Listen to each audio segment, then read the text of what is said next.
Welcome to Imprint, a podcast about creating a home and life you love. I'm Natalie Walton, an interior designer, stylist, and best-selling author focused on an holistic approach to homes. Each week, I'm sharing insights and interviews about the creative process to help you enhance both your interiors and well-being, as well as provide you with the tools and resources to make considered and sustainable choices with all that you create. Hello everyone, welcome to Imprint. I'm Natalie Walton, and today we're kicking off a brand new 3-part series, the Styling Strategy series. If you're an interior designer who wants to attract premium clients, elevate your brand, and build a business that reflects your creative vision, this series is for you. In this episode and the 2 that follow, we're diving deep into some of the most overlooked and misunderstood ways to use styling strategically to grow your business. And to help you go even further, I've created a free downloadable guide. It's called the Styling Playbook for Interior Designers, and it includes 10 proven strategies, include one that we're unpacking today, plus a checklist to help you take action. You can go download it right now at nataliewalton.com/playbook. Many of you who are, seeing yourself in this world, you're facing a big challenge right now, and that is this sort of what can feel like an invisible gap between good work, the good work that you create, and great results, where you ultimately want to be. So what does this look like? It can look like you've poured your time and energy into a project and you have styled it thoughtfully, you've got it photographed, and you've shared it online, maybe more than once, and then nothing. No new inquiries, no dream clients reaching out, maybe a few likes from some people that you went to college with, maybe a kind comment or two. I hear this all the time. And I want to tell you something important. It's not because your work isn't good enough. It's because your styling isn't connecting. That's where the gap is. That's where that invisible gap is. Because in today's world where clients and editors and brands are scrolling through hundreds, if not thousands of interiors every day, your work has to do more than just look beautiful. It's got to do more than just do the job as well. It needs to communicate. It needs to create a pause, a moment that breaks the scroll and really makes someone stop and really see your work. There's a term for this in marketing, and that's called pattern interrupt. It's what happens when something stands out just enough to pull someone out of all autopilot. Because the truth is that so many people, when they're looking on their phones, they're doing it while they're watching a Netflix show, or while they're maybe their kids are playing soccer, or they're waiting in the line at the grocery store. We seem to think that, because we put so much heart and soul and of our love and attention and our care and our thought, and we craft these captions and, try and post our best images. And we put, all this time and attention into what we post on social media or what we share online. And that person might be just about to load their groceries onto the conveyor belts at the grocery store, or they might be in the queue at the hardware store, and they're just like quickly scrolling through, flicking through, and then somebody's asking, can you move this, or can you do that? Or maybe they're waiting in the car, or, they're waiting at the school pickup zone. Whatever it is. And so we really need to stop people and get their attention. And your styling really needs to connect. It's not about being louder, but it's about being more intentional with what you create. It really needs to position you for the kind of work that you've been hoping and waiting to come your way. The projects that feel like a natural next step for you. The clients who will value your expertise, the opportunities that will allow to have your work create real impact.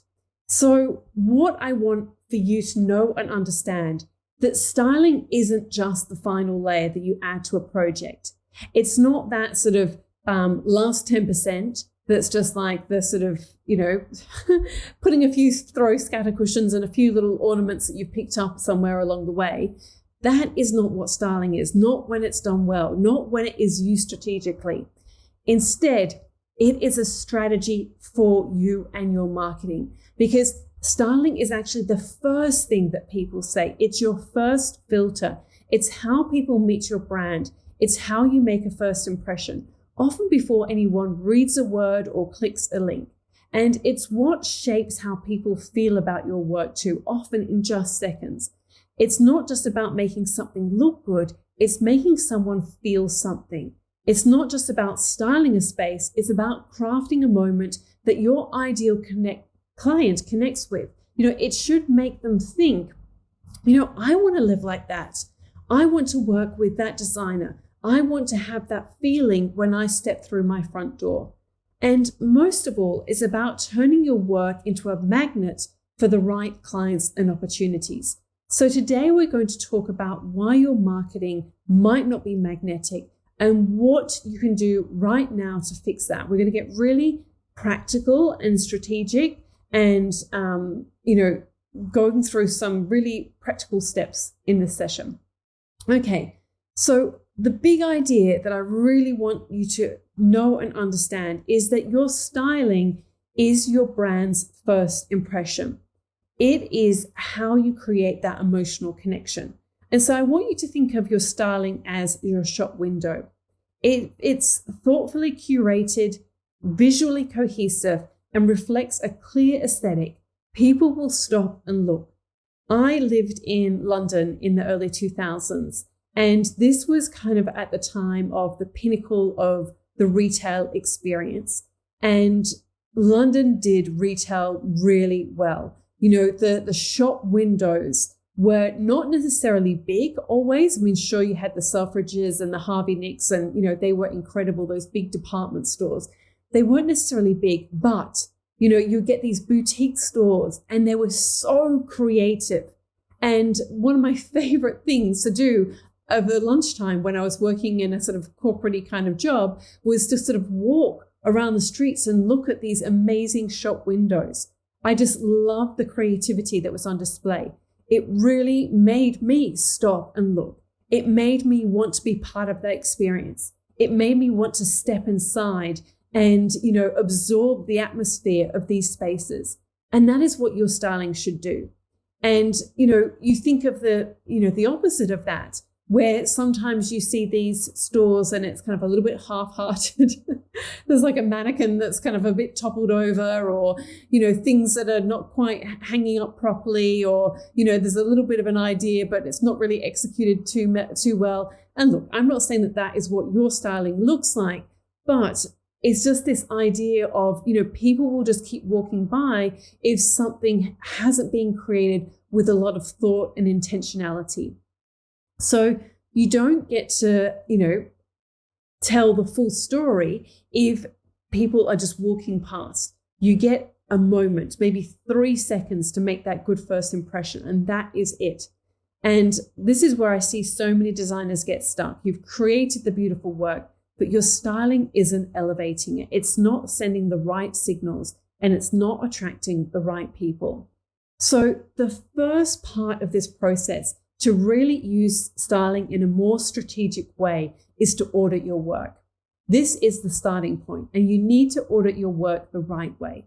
So what I really encourage you to do, and like I said, this is going to be really practical, is I encourage you to grab your 3 most recent projects and take 3 to 5 images from each of those projects. And then I want you to ask yourself these 3 questions.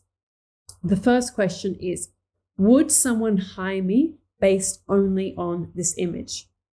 Now, it's not, is this beautiful? Is what I've created, and is it an improvement on the space? And I think this is where people get stuck as well, is that it's easy. And when I say easy, I know it's not easy to work as an interior designer, but what can happen is that we can step into a client's home and we can see, gosh, this needs a lot of work. And we can see the potential of that. And sometimes our client sees that too. They kind of sort of come to us and say, yeah, I know, it needs a lot of love. This isn't right. That isn't right. I was just doing this the other day. I walked into someone's home and, they've got this bathroom and it's really tiny. They want to work with the existing footprint. It's got this really old shower head. They've tacked on these tiles at some point they've painted the walls purple, like these are the kind of spaces that we sometimes walk into. And the clients know, yep, the vanity's old. I know it needs, some love. We want to keep the bath, but we want to bring it to life. We want to add some personality, but we want to make it suitable for resale, right? This is a pretty common kind of situation whereby you're walking into a space and you know that it needs a lot of attention and it needs for you to be thoughtful with what you create. Now, what I see a lot is that, yes, you've gone in and you've designed it. You've replaced the tile. You've changed the paint color. You've added different lighting. You've maybe introduced a mirror. And so you have made a big change from what was there originally. Now, this is the key. When somebody is looking at your work, they don't see that. Sure, sometimes you might show a before and after, but even then, they don't kind of really care what the before was like. What they care about is, what is that end result? What did you create? Have you really taken that space to the next level, or have you just made it a bit better than what it was? At what level have you pushed that interior? And this is where the styling really comes in, because it's not just about making it better, and it's not just about making it beautiful, but it's really about making it compelling, making it stop somebody in their tracks to say, yes, I love this. I want to be in that space. I want you to do this for me. And so we really need to think, is our work and are our images making somebody slow down, pause, and linger? Are we creating a feeling within the viewer who's looking at this imagery? Are we sharing a story of the space, of the homeowner?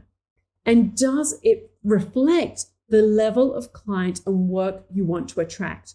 And this really, like more than any other area, this is where styling works its magic, because we can design a space that is perhaps, the client's not got a huge budget, and they just want to keep it safe and they don't want to push boundaries. Okay, that's fine. That happens a lot in interior design.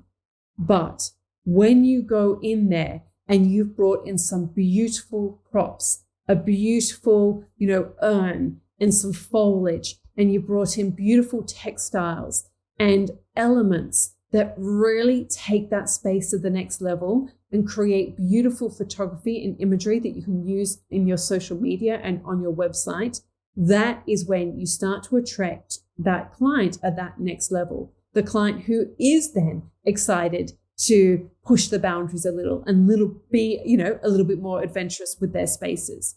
So this is when really you can harness the power of styling to start to attract the right kind of clients for the projects that you want to be working on.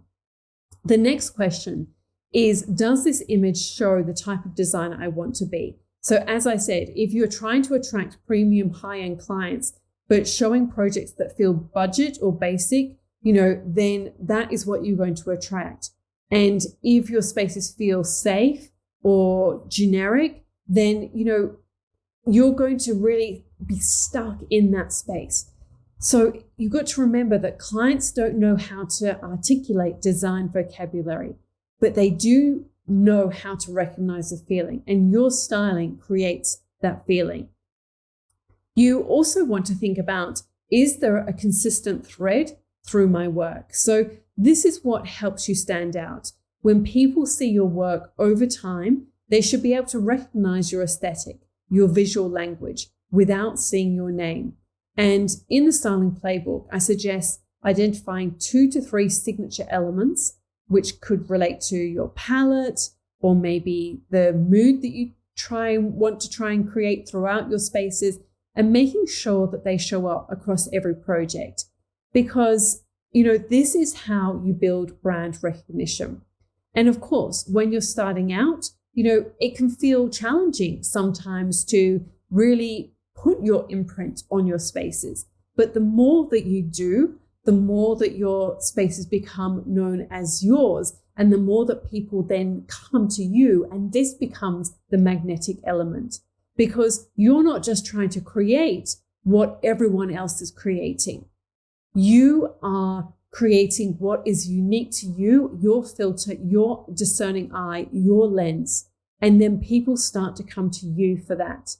And it can be within yourself one of the more challenging aspects, because it's really forcing you to really embrace who you are and what you love and what you believe is good in design or creates an emotional feeling.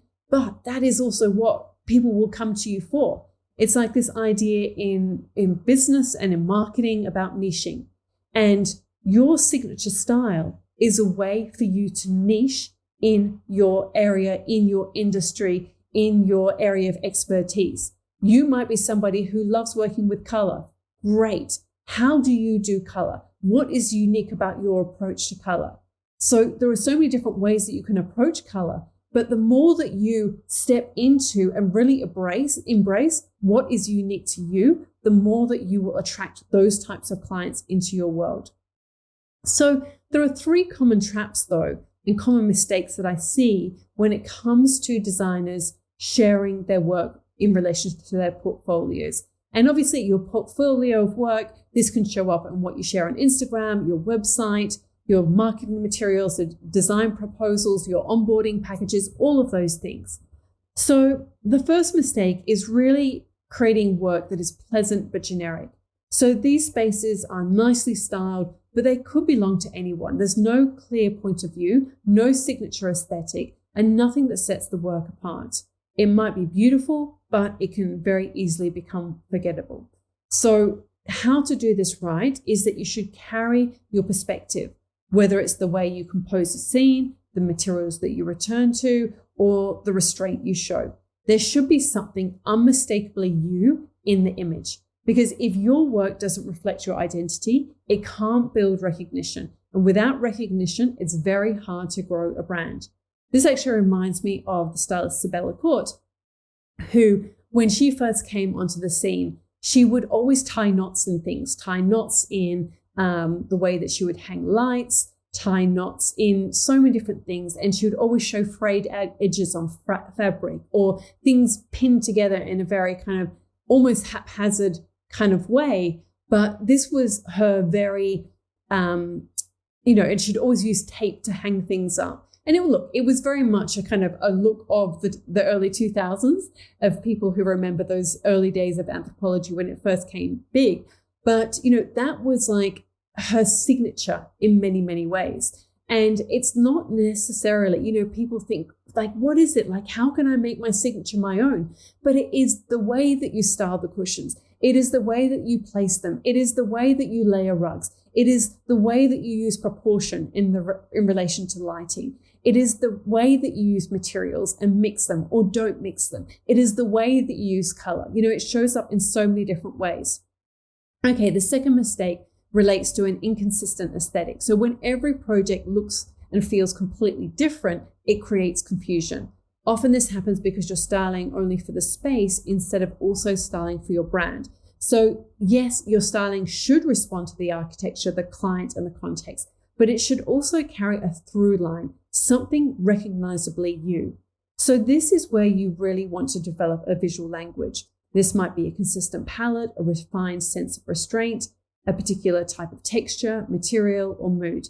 These repeated elements create recognition, and recognition builds trust. And trust is a foundation to any brand or business. So when someone can look at your work and say, that feels like her, or that really looks like the work of so-and-so, that's when your brand starts to work for you. So it's really important, and I get asked this a lot, when you're developing your signature style, what happens about the client style? And the truth is that what they're coming to you for is for your filter, for your eye. So how would you do, a country home? How would you do a beach apartment? How would you do color? They're coming for you, for your take on that particular thing. And the more that you can embrace that yes, of course, you meet their needs. You respond to the architecture. You respond to the location. But how do you do that particular look? How do you do, like if you're going to a Halloween party or some kind of fancy dress and you've got to dress up for, a 1920s style, dinner. Like, how do you do that? What are you going to look? Are you going to do it in a very historical sense? Are you going to mix like vintage and modern? How are you going to do a particular thing? That's what people are coming to you for. And the third mistake is over-styling. This is when styling becomes too much often. You're adding more objects than are necessary and arranging every cushion to perfection or filling every surface to make the space feel done. And it's a really easy trap to fall into. I see this all the time with students in the styling masterclass when they sort of start to get to some of the first challenges within the program of like adding so many things. And we feel like that's what styling is. It's like adding, but it's not. Instead of, trying to impress, you actually dilute the impact. So instead of styling for fullness, style for focus. That's instead of, styling every surface just to make the space feel finished, ask yourself, what's the moment I want to draw someone into? Where should the eye go first? And where should it rest? And great styling tells a visual story. It invites someone into the space with clarity and confidence, not clutter. So edit with intention, leave space for the eye to rest. Let one strong gesture, a sculptural form, or a considered material contrast, a striking composition, let that do the heavy lifting. And use storytelling to your advantage. When you leave a glass or a book open or, the soft crease in linen, that's telling a story and it's inviting the viewer into the space. And often it's the restraint that speaks the loudest. And it's that sense of confidence and clarity that makes your work stand out. So here is a challenge for you to do this week. Choose 3 recent projects. If you're just starting out and you've just got one project, fine, do that. Or even if you're still, at the very start and you don't have clients yet, and it's just your own home and you've taken some photos for social media, have a look at your photos. Pick 3 to 5 images from each project, or at least 3 to 5 images, and ask yourself the 3 key questions above. Remove or rethink anything that doesn't align with the kind of work and client that you want to attract. And you can also create a top 9, a mini portfolio grid that truly reflects your best, most aligned work, and put that on your Instagram or your homepage or wherever people first discover you. Let your styling speak clearly and confidently for you. So like I said, if you want to go deeper into this process of using styling as a strategy to really connect with your ideal customer or client and grow your design business, make sure you download your free copy of the Styling Playbook for Interior Designers. It really takes this process through you, for you step by step. And there's a checklist to really keep you on track as well. Plus, you'll get an invitation to join me live where I'll be visually walking you through this process with real examples, because I realize obviously sometimes it helps to break it down visually. So just go to nataliewalton.com/playbook. And just remember, your styling is your marketing. And if you're not attracting the right clients, it's time to look at what your work is really saying. Styling is how your work is remembered. If it's not saying what you want it to say, it's time to reshape the message. Thank you for listening to the Imprint podcast today. I will be back next week with part 2 of the Styling Strategy series, where we'll talk about how to turn one styled project into months of marketing content. And you are going to love that one, because I know so many of you struggle with knowing how to, post on Instagram, on social media, what images to use, how to make it look good. So until then, stay connected to why you do what you do. And remember Mary Oliver's beautiful words: what is it you plan to do with your one wild and precious life? So until we meet again, go make your mark, leave your imprint. All of the links and info for this episode are at nataliewalton.com/podcast. Don't forget to subscribe so that you can get a direct download of the latest episode. And I really appreciate when you take a minute to rate and review, as well as share the love with someone you know who might benefit from this episode, or on social media. If you'd like to access a range of free resources, come visit my website, nataliewalton.com. Thank you to Jaeger Media for producing this podcast. And I would also like to acknowledge the people of the Bundjalung Nation where it was recorded, and pay my respects to elders past, present, and emerging. I look forward to connecting again soon. I'm Natalie Walton, and you've been listening to Imprint.